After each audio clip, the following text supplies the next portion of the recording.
I'm Dan. And I'm Erin. This is Floor Hockey.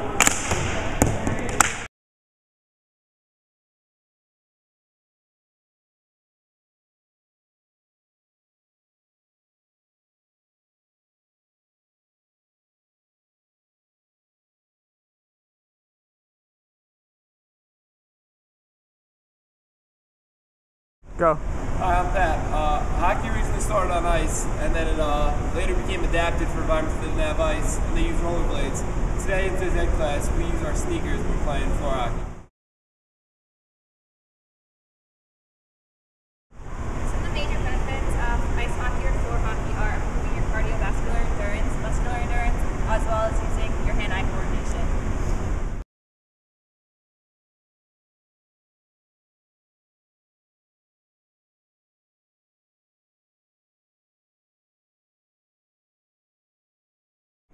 Floor hockey, you need a lot of components for your equipment for the most part. But for anything, you need a stick, a ball.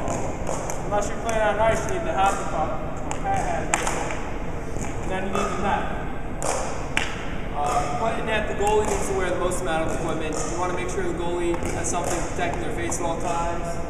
We have goggles here, but for a goalie, you really want to wear a helmet. You want them to wear a chest protector, and you want to make sure at least they have something covering their shins, some sort of pads covering their shins. Safety is a big part about hockey. That's why we use some socks right on our pucks so we don't scrape up the floor. We're using the balls so they roll easier, and we're not going to be playing on ice with no skates. There's various different sticks you can use for the different types of hockey that you're playing. When you're playing floor hockey, you have usually plastic sticks with a plastic blade on it. They come in very different heights and stuff. This one's pretty small. You can have a wooden shaft on it. For ice hockey, there's many different types of sticks. You can have a wooden stick, which isn't used very much anymore. And a lot of the people in the NHL use the composite sticks today, which are really great because they barely break on you, and they're very strong material. Just like in many other invasion games, passing is one of the main key components. It's important to evade players, the defense, and it's a way to get the puck down the court faster than just running it down or dribbling it all the way. Especially when it comes to hockey, because hockey is one of the many games that has one defensive player at the net, all the goalie, which we went over earlier. It's really hard to get through unless you can try to distract him with another player. But now, when you pass, the most important concept of it is control. You have to have control of the puck in order to pass it with the player. It's not about how fast and how hard you hit it. It's all about if you can get that smooth rhythm, that smooth motion down the whole entire rink, and you can control it to pass it to your player. And if you lose control, that's the easiest way to give it back to the defense, and then they can score a point on you. Now they're going to demonstrate how to pass back and forth to each other.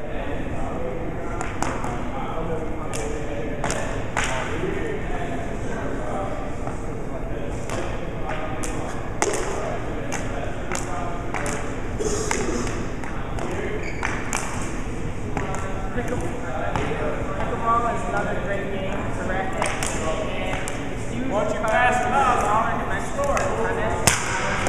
every time you pass the ball, or the hockey puck when you're talking about ice hockey, you got to make sure you want to give a little bit with your stick. So you absorb it, and you can that's when you can gain the control of the puck. In hockey, after you guys start the face-off, the only way to score points is by getting the ball into the net. Now, in order to do so, is to go through a couple cues. One, when you go through, you've got to always keep your stick below your waist. Safety reasons, so you don't hurt anybody, so you don't get hurt yourself. Alright? When you're going to shoot the puck or the ball instead of floor hockey, you want to make sure you step towards your target. You're going to keep your shoulders square towards your target, and you're just going to flow towards the ball.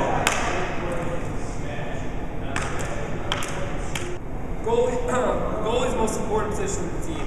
They're the reason stopping every puck that the other team shoots at you. Without a good goalie, your team is not going to save many chances, and it's going to be almost impossible to win a game. The defensemen on the team are also a main part in helping prevent the team from scoring goals. The two main jobs of the defensemen are preventing shots and taking away the pass between two defenders. By taking away the pass between two defenders, you can also prevent shots and therefore prevent goals. Defenders usually stay back in front of the goal and don't go too much into the offensive zone. Now we're going to go over the defensive maneuvers. Pat's going to be dribbling down the court. Aaron plays good defense, goes and gets the puck, stops him from going. The net's right there. Typically we'll have a goalie. But when you got a one-on-one shot, sometimes you just got to take the defensive maneuver and go for the puck. Pat's showing control. Pat, you would typically pass it. Alright, at the start of each period, if there's any stoppage play, if there's any goal or anything, the way to restart is a face-off. What we're going to do is we're going to be sitting, Dan and I will sit here and tap it one time, tap the sticks together, second time, sticks together, third time, sticks together, and then we'll start. And that's a face-off. We use a face-off when the goalie freezes the puck, when the goal is scored, when there's a penalty, the puck goes out of play, or just start a period.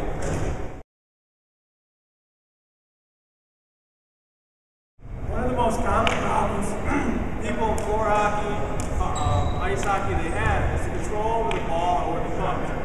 A lot of people will have it too far in front of them, they'll make too wide, they won't be able to have control over the puck. It makes it a lot harder to get down on the other side of the net. So what we're going to go over is, don't put the ball too far in front of you when you're trying to skate down or run down. When you do it, you want to make small little passes to each other to maintain control of the ball.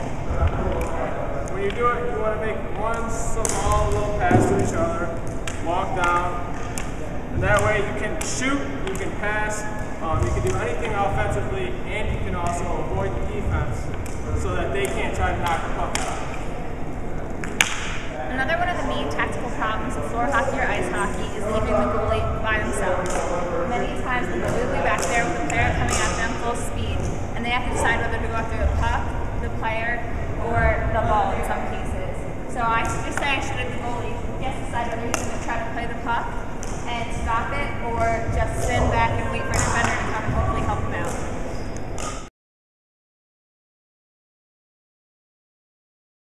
Normally in hockey, when they play on the ice, they have skates, they have a lot longer sticks, they have hard pucks. Usually they typically wear a lot of padding, more padding than football, more padding than any other sport to my knowledge. But today we're in a phys ed setting. We're in the gym, we're going to be playing some floor hockey. We have smaller sticks, we have round balls, and we have nets. So we're going to be using goggles today to protect our eyes, unlike helmets like they would typically in a regular ice rink. Now when you talk about the goalie in the regular ice rink has even more padding because he's getting shot at. Their helmets are even more so. They're full face masks, they cover their eyes.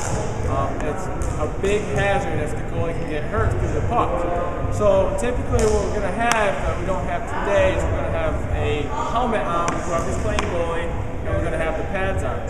But we're going to adapt it today, and we're just going to use goggles, protect our eyes, and we're going to use plastic sticks so nobody can get hurt. Some of the safety rules for playing in the gym would be not bringing your stick above waist level, whether it's behind you or on your follow-through. This will ensure safety so that you're not hitting anyone else's face.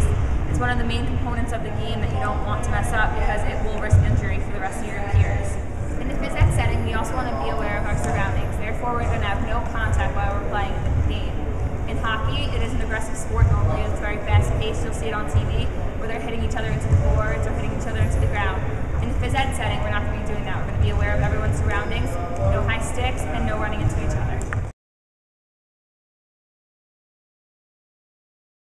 Okay, today since we don't have enough safety equipment for a goalie, we took the goal and we put it on the side like that to make it smaller to prevent a couple of opportunities from scoring. And Dan and I are going to show you a game-like situation right now. You'll see here they're starting with the face-off.